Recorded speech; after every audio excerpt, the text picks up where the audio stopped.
Assalamualaikum warahmatullahi wabarakatuh. Halo rekan Kronika, apa kabar Anda di hari ini? Sehat ya?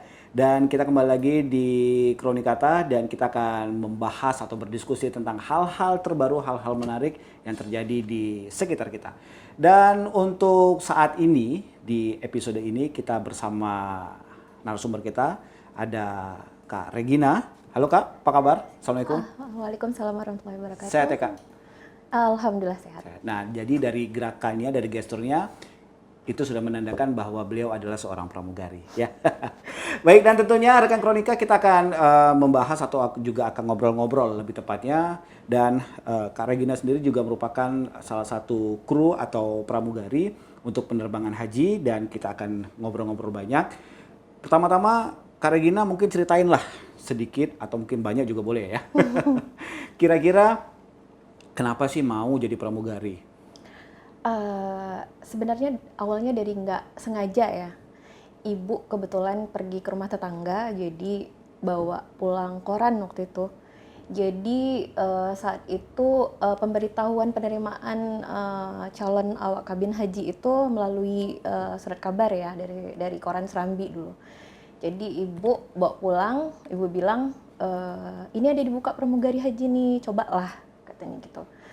Uh, Akhirnya saya ngomong sih sama ibu, masa mak ngapain ikut ini, pasti belum tentu, maksudnya dari kriteria aja maksudnya kita udah tahu ya maksudnya ini. Terus mama bilang nggak apa-apa, ikut aja kata mama kayak gitu, mana tahu rezeki kata mama kayak gitu, seenggaknya ada pengalaman kalau seandainya memang nggak lulus. Ya udah akhirnya cobalah. Singkat cerita udah coba. Kebetulan pas waktu tes waktu itu langsung diukur tinggi sama berat badan. Nah alhamdulillah administrasinya lulus. Tinggal interview apa segala macam, ikut psikotes atau ujian tulis kan. Nah alhamdulillah itu udah lulus. Nah ikut lagi yang selanjutnya, tes tulis bahasa Inggris, psikotesnya. Dan cara jalan. Iya. Jadi attitude-nya ya yang awalnya dilihat kayak gimana cara kita ngambil barang, cara kita ngasih minum. Ya udah dari situlah alhamdulillah lulus waktu itu tahun 2007 pertama. Udah. Ya.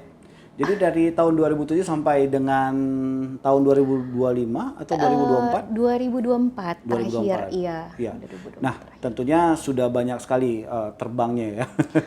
Sudah sering terbang. Nah, sebenarnya persyaratan mungkin juga nanti rekan Kronika yang punya ponakan atau adik atau anak ingin atau kepengen juga untuk jadi pramugari. Sebenarnya dasarnya atau yang paling awal sebenarnya apakah bahasa Inggris kah, tinggi badan atau berat badan yang menjadi poin utama? Yang pertama tinggi ya, ada minimalnya 158 cm kalau nggak salah kalau untuk perempuannya. Kalau laki-laki agak lupa ya, 160 cm gitulah. Jadi dari tinggi, terus berat badan, proporsional ya tinggi sama berat badannya. Terus kalau misalnya kriteria itu tergantung dari pihak yang interview atau tes. Nah yang paling pentingnya memang kalau untuk dari segi bahasa Inggrisnya memang harus, karena kita trainingnya memang menggunakan bahasa Inggris. Kita belajar manualnya pakai bahasa Inggris. Jadi memang harus bisa bahasa Inggris. Selama ini kakak di pesawat apa saja kak? Pesawat yang pertama kali Khusus rute haji kak atau seperti apa? khusus rute haji. Pertama kali saya ikut 2007 itu masih menggunakan Airbus Garuda. Terus selanjutnya saya ada on off juga ya, nggak selalu continue. Jadi di 2007, setelah 2007, 2011 saya gabung lagi haji. Itu menggunakan pesawat Airbus Portugal. Terus selanjutnya ada lagi Thomas Cook dari punya Inggris ya. Terus ada lagi 777-nya Aerostral, itu milik Prancis. Dan selanjutnya sempat di 747 Garuda. Setelah itu sempat juga di 774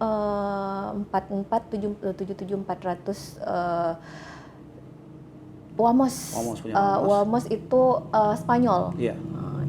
Udah. Jadi 744 terakhir dan 744 itu pada saat itu juga Garuda itu pesawat terakhirnya 744 ya? Iya, Betul, setelah 2016 itu masuk hanggar, udah Masuk, selesai. iya. Iya, udah. Dan saat ini memang seluruh dunia juga nggak banyak lagi yang pakai 744. Iya. Baik Kak, menarik sekali cerita ini dan kita kembali ke layanan ya. Iya. Boleh dikasih tahu nggak sebenarnya mungkin rekan Kronika berpikir bahwa enak ya ini terbang terus ya. Nah mungkin bisa dibongkar atau diceritakan sedikit berbicara tadi kakak menyampaikan bahwa ada layanan juga. Sebenarnya apa sih yang dilakukan oleh pramugari atau pramugara dalam perjalanan selama perjalanan? Kalau mungkin Banda Aceh Jeddah mungkin sekitar 7 atau 8 jam. Nah 7-8 jam itu kakak ngapain aja kak? Kalau kita kerja di kantoran di darat kan bisa keluar ke toilet, bisa ngopi sebentar, yang cowok mungkin bisa smoking dulu. Nah ini kalau pramugari selama 8 jam itu ngapain aja sih kak? Kalau dari awalnya nih ya, dari awal penumpang masuk kita itu udah yang pertama kita terima penumpangnya, terus kita juga harus bisa apa ya namanya? Ngelihat kondisi penumpangnya seperti apa. Jadi dari awal itu memang kita harus tahu ya. Biasanya kan suka ada penumpang sakit kan. Jadi terus dari mulai nunjukin di mana posisi tempat duduk. Terus selesai itu briefing bagi yang duduknya di dekat pintu darurat. Kebetulan karena pesawat besar jadi hanya ada pintu darurat, ya kan? Pintu darurat. Jadi itu briefing mengenai pintu darurat. Setelah itu ngantarin makanan penumpang, terus ngumpulin lagi makanan bekas ininya. Terus prepare lagi untuk makanan selanjutnya, terus apa. Nah, biasanya ada kelonggaran waktu sedikit, itu kita setiap 30 menit sekali itu harus cek cabin. Cek cabin, cek cockpit. Nah, itu biasanya ada pembagian shift dari setiap grupnya. Jadi ada yang memang nanti kalau misalnya kena shift di kokpit, mereka serving kokpit. Nah kalau kita cek cabin, cek toilet. Cek toilet itu supaya tetap wangi, bersih, kering, wangi. Terus cek penumpang itu juga butuh. Jadi kita diajarin memang harus benar-benar bisa melihat kondisi penumpang itu, dia butuh apa tanpa dia harus memberitahukan kepada kita. Seandainya kita ngelihat penumpang udah Bapak merasa kedinginan atau gimana, atau ada yang memang udah pusing apa segala macam. Jadi kita emang benar-benar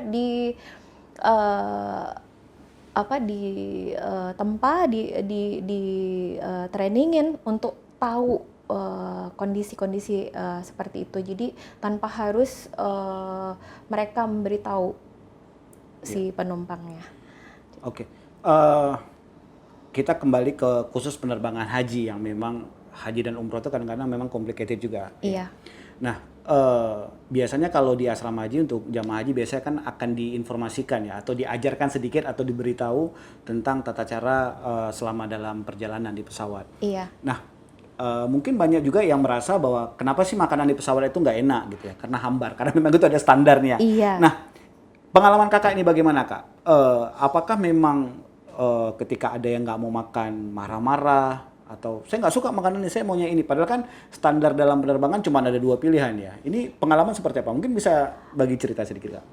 Pernah, memang kalau itu sering kejadian, apalagi kalau sekarang ya. Makanya menu pesawat itu biasanya ada 2. Ada ayam atau daging atau ayam dan ikan. Jadi bagi yang nggak bisa mengkonsumsi daging, kita bisa ngasih pilihan choice.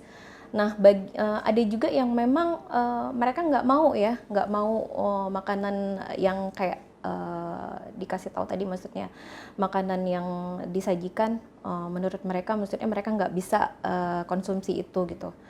Eh, Biasanya kita ya memang harus punya inisiatif ya, harus pintar-pintar ya ditawarin.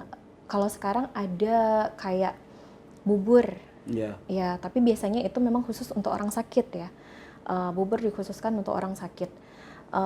Ya paling kalau misalnya untuk segi makanan itu ya hanya ada di yang pilihan itu tadi, yang dua pilihan itu tadi, antara ikan dan daging, atau ayam dan ikan. Jadi memang memang harus disesuaikan ya, cuma cara menjelaskannya Iya. yang memang butuh gimana ya, butuh Kesabaran? iya. Harus sabar ya, harus sabar. Dan memang kita juga nggak diizinkan untuk menjawab nggak ada, nggak boleh, dan dengan cara yang emosi, enggak. Iya. Jadi memang kita benar-benar harus nyari bahasa yang memang benar-benar halus, yang si penumpangnya juga ngerasa oh memang nggak, memang ini sih pilihannya, memang nggak ada lain. Ya alhamdulillah ya, sejauh yang saya maksudnya selama saya terbang, kalau haji umroh itu alhamdulillah penumpangnya agak lebih sabar. Apalagi mengingat mereka juga kan mau ibadah ya. Iya. Jadi ya mereka juga, maksudnya kalau seandainya memang kita udah nggak tahu nih cara bicaranya, cara ngomongnya, cara komunikasinya kayak gimana, biasanya penumpang lain ikut bantu. Iya. Jadi ya alhamdulillah, maksudnya nggak ada dari segi kesulitan untuk komunikasi, alhamdulillah nggak, mereka bisa nerima dengan apa yang udah disediakan di pesawat. Jadi walaupun rutenya Banda Aceh Jeddah khususnya, Ya, dan cateringnya atau makanannya juga, kalaupun memang ke Mamah juga hambar juga ya, bukan terlalu manis ya, standar dalam penerbangan ya iya, Kak ya. iya. Jadi mungkin kita sebagai penumpang juga harus ya apa adanya, dan tapi itu juga termasuk enak tentunya ya. Iya, termasuk enak. Iya. Oke Kak, nah berbicara masalah tadi ada kita harus sabar ya. Iya. Nah sebenarnya apa sih yang pengalaman kakak, pengalaman menarik lah, atau mungkin juga bisa jadikan pelajaran kira-kira, atau mungkin juga edukasi buat yang rekan-rekan kronika lainnya. Ya. Apa ini kira-kira Kak? Sebelumnya nih izin saya harus minta maaf dulu, bukan maksudnya mau mengumbar sesuatu yang mungkin ya kan kita nggak tahu ya, penerimaan orang itu berbeda ya. Tapi di sini maksudnya lebih ke semoga maksudnya bisa diambil nilai positifnya supaya kedepannya bisa lebih baik gitu. Kalau menurut saya memang selama ini mungkin pengetahuan mengenai kayak jemaah itu atau jemaah haji khususnya, mereka biasanya kan sudah diberikan edukasi ya di asrama tentang cara penggunaan toilet. Iya. Terus selama di penerbangan itu bagaimana cara sampah itu nggak dibuang sembarangan. Terus bagaimana cara kita berwudu itu kan memang sudah dari awal dikasih tahu itu dengan cara bertayamum. Iya, tidak boleh di Iya, toilet ya. iya, tidak dibenarkan untuk mengambil wudhu di toilet gitu. Jadi di sini mudah-mudahan maksudnya ini jadi penekanan dan nilai yang memang benar-benar bisa diambil untuk lebih istilahnya edukasinya mungkin ada yang kurang ya. Iya. Mungkin selama ini edukasinya cuman dengan cara disampaikan. Mungkin nggak ada simulatornya atau fisiknya yang memang mereka bisa lihat, oh seperti ini loh klosetnya, toiletnya di pesawat, terus WC-nya ya. Iya. Soalnya ini pengalaman saya pribadi.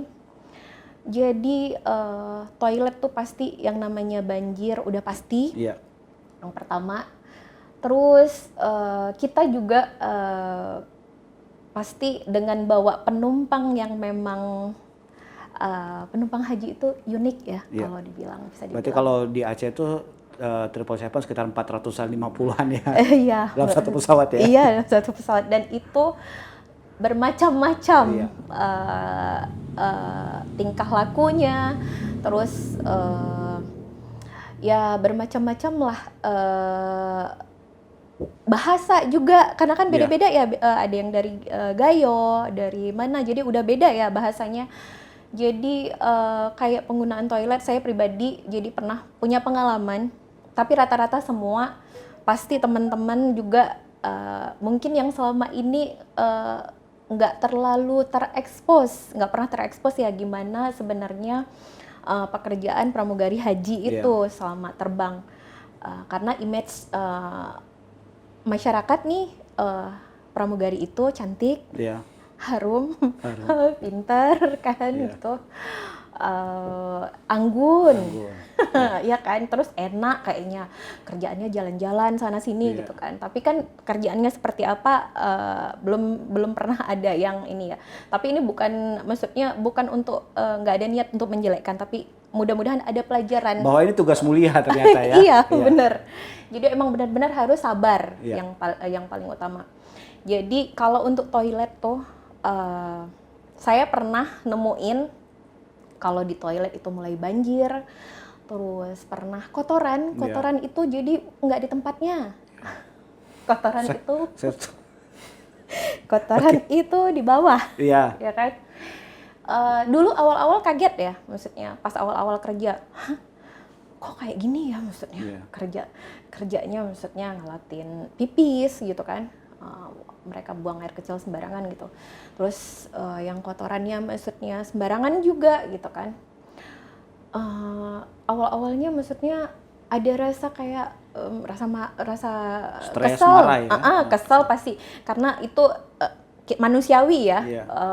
Kita pas ngeliat kayak gitu, aduh ya Allah, ini maksudnya kenapa sih kok kayak gini di kan? rumah nggak pernah ketemu yang seperti ini ya. Kenapa jadi kayak begini gitu kan?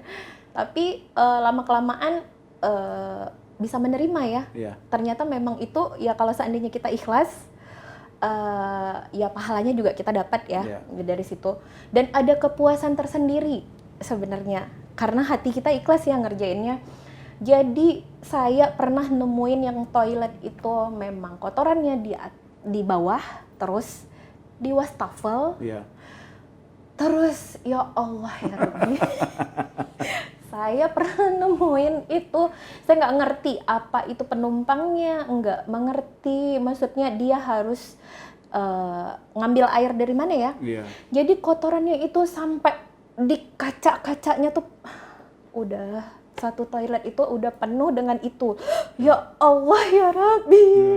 Jadi mau nggak mau ya, memang kita udah itu bukan satu hal tugas, menurut saya nggak satu hal yang hina ya, maksudnya bukan saya menjelekkan, itu profesi loh, profesi saya nggak bermaksud untuk menjelekkan profesi saya sebagai pramugari, tapi memang ya memang itulah adanya. Itu sebenarnya kembali ke personalnya masing-masing ya, dia bekerja itu sebenarnya tujuannya apa. Ya udah, kita bersihin. Sampai dibilang, kebetulan yang ikut waktu itu masih baru-baru ya mereka, Kak, memangnya nggak jijik, maksudnya sampai udah kayak gini. Ya memang kayak gini, kerjaan kita ya memang kayak gini. Ingat aja Dek, hari ini kita ngebantuin si bapak ini, kita nggak tahu hidup kita ke depan kayak gimana, tuanya kita kayak apa, saya bilang kayak gitu. Ya memang kerjaan kita, udah tugasnya kita. Kalau memang kita ikhlas, insya Allah gantinya lebih daripada ini, saya bilang kayak gitu. Sampai ya udah akhirnya kayak gini ya Kak, haji, iya. Agak berbeda dengan reguler ada, tapi ya saya mungkin Kalau reguler lebih sedikit ya. Kalau ini kan memang notabene-nya yang memang Belum pernah terbang. iya, ada yang memang belum pernah terbang sama sekali. Itu awal dia terbang, bahkan mungkin itu udah setelah itu udah selesai karena kan. Jadi emang saya bilang juga ke adik-adik nih yang baru-baru, kadang suka saya ngomong, mereka tuh udah ngumpulin uang loh sampai bertahun-tahun. Iya. Saya bilang kayak gitu, sampai jual sawah, jual sapi, jual apa segala macam buat ibadah. Jadi ya suka nggak suka, mungkin awal-awal sulit pasti, apalagi kalau anak-anak yang Gen Z sekarang ya, pasti agak-agak gimana gitu lah, maksudnya Mugari kerjaannya kok kayak gini gitu kan. Nggak ada sesuatu yang istilahnya nggak ada sesuatu yang menurunkan nilai kita setelah kita mengerjakan itu, nggak ada sama sekali. Kalau itu balik ke pribadi kita masing-masing. Kalau seandainya emang kita ikhlas, insya Allah ada kepuasan tersendiri yang memang rata-rata anak haji kalau seandainya ditanya kenapa pengen terbang haji lagi, kenapa setiap tahun ikut haji lagi, karena kangennya itu. Dari mulai kita kesel, kita juga kesel kok, manusiawi, kita manusia kesel juga, kita kadang capek, terus kok kayak gini, pasti ada. Cuman itu juga yang dikangenin sih sebenarnya, ngelayanin orang-orang tua yang memang sama sekali memang nggak tahu. Bahkan untuk dikasih makan pun mereka masih ditawarin makan aja, Bapak mau makan apa? Bengong sampai setengah jam. Terus ada yang memang sama sekali ditawarin minum aja mereka nggak berani. Karena mikirnya ada bayar tambahan. Iya, bener. Bener. Bayar nggak katanya? Enggak Pak, nggak bayar. Bapak mau minum apa? Mau minum sari buah jeruk, apel, jambu, segala macam, nggak bayar. Bapak tinggal pilih aja yang mana. Malah kadang saking dia nggak beraninya nih, jadi kalau satu pesan kopi semua saya keluarkan, susu semua. Takut kalau beda bayar lagi ya? Iya, ada enggak di sini nggak bayar, saya bilang gitu, enggak di sini nggak bayar, ini gratis buat bapak mau yang dingin, mau yang hangat, ya pokoknya gitulah. Kecuali pas udah fase pulang, itu mereka agak pintar. Karena sudah selesai ya. udah lebih pintar karena biasanya di Arab tuh suka dikasih susu hangat ya. Nah, mereka pada batuk tuh pada suka minta susu hangat. Jadi kalau susu hangat memang belum tersedia. Yang hanya tersedia itu teh kopi ya kalau untuk minuman hangat sama air hangat biasanya kan. Kalau untuk minuman dinginnya ya kayak jus, susu kan gitu. Ya kayak gitu. Cukup menarik Kak Regina, dan tapi tentunya ini bukan sekedar, ini hanya bagian dari edukasi atau berbagi pengalaman ya pemirsa, bahwa semoga kedepannya juga kita bisa mengedukasi orang-orang di sekitar kita bahwa ini jangan sampai terjadi lagi. Walaupun memang sebenarnya itu sudah menjadi tugas dari awak kabin atau juga pramugari. Iya. Satu lagi juga saya kebetulan kemarin sempat join umroh juga. Jadi kalau haji mungkin dari pihak asrama haji atau gimana gitu, petugas hajinya. Kalau untuk umroh saya juga maksudnya ingin berpesan ya untuk pihak dari travelnya mungkin. Untuk edukasinya mungkin lebih ditekankan lagi bagaimana cara penggunaan toilet ataupun pada saat di pesawat, pada saat kapan saja handphone harus dinonaktifkan. Jadi memang itu sangat-sangat membantu kita untuk pada saat bertugas ya. Jadi nggak dari awal tuh kadang-kadang suka ditanyain, kena mbaknya marah-marah katanya gitu. Karena kalau dikasih tahu kecil yang lainnya nggak dengar ya. Jadi harus diulang-ulang ini pemberitahuan yang sama gitu. Kadang-kadang memang iya kita bisa ngegunain PA ya, bisa dibilang. Jadi langsung pemberitahuan kayak kemarin kebetulan saya terbang umroh. Dan kebetulan saya sendiri yang berasal dari Aceh. Jadi saya berinisiatif ya untuk announce, untuk pemberitahuannya menggunakan bahasa Aceh. Biasanya kalau di pesawat kan cara menggunakannya atau ketika mengucapkan selamat datang, penerbangan ini akan ditempuh berapa jam, mungkin bisa dikasih contoh praktek dalam bahasa Aceh mungkin ketika announce atau mungkin ketika ada peraga penggunaan pelampung mungkin kan biasa bukan memakai pelampung ya, tapi mungkin kakak meng-announce-nya itu seperti apa biasanya? Biasanya sih kita pakai buku announcement ya. Iya. Jadi memang ada standar dari announcement-nya. Jadi ada buku announcement-nya. Jadi tapi kalau untuk cara edukasi atau pemberitahuan yang lain aja ya, saya kasih taunya ya. Boleh. Bahwa dalam cuaca yang tidak baik. Itu seperti apa itu biasanya, Kak? Untuk kembali ke tempat duduk. Biasa begitu ya? Iya. Assalamualaikum warahmatullahi wabarakatuh, Bapak dengan Ibu. Dikarenakan keadaan cuaca yang kurang good saatnya, Bapak dengan Ibu kamu persilahkan untuk nebalik tempat duduk menggunakan tolo kursi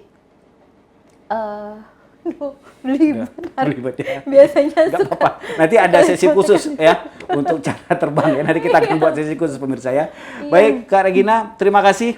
Iya. Semoga apa yang obrolan kita di hari ini bisa menjadi edukasi untuk rekan-rekan Kronika atau mungkin juga setidaknya bisa menjadi penyemangat buat adik-adik ya atau anak-anak atau ponakan-ponakan untuk bisa bergabung atau menjadi kru haji. Iya. Atau mungkin juga untuk umroh atau bisa menjadi awak kabin lah di seluruh maskapai yang ada di Indonesia atau mungkin juga di maskapai asing. Karena juga sudah banyak ya orang-orang Aceh yang bergabung di maskapai asing tentunya. Betul. Ya. Sekali lagi terima kasih Kak Regina atas ilmunya, atas edukasinya juga untuk hari ini. Semoga bermanfaat dan rekan Kronika kita pamit untuk hari ini. Semoga bermanfaat juga apa yang disampaikan oleh Kak Regina. Tapi ada satu pertanyaan terakhir yang mungkin bisa membuat Anda penasaran. Kalau kita makan, ya sudah selesai servis. Nah, kawan-kawan pramugari sudah balik ke galley nih, sudah balik ke dapur. Iya. Kita boleh tambah apa enggak ya? Oke, nggak usah dijawab. Terima kasih. Wassalamualaikum warahmatullahi wabarakatuh. Jangan lupa subscribe dan juga follow akun Kronika /ID. Terima kasih.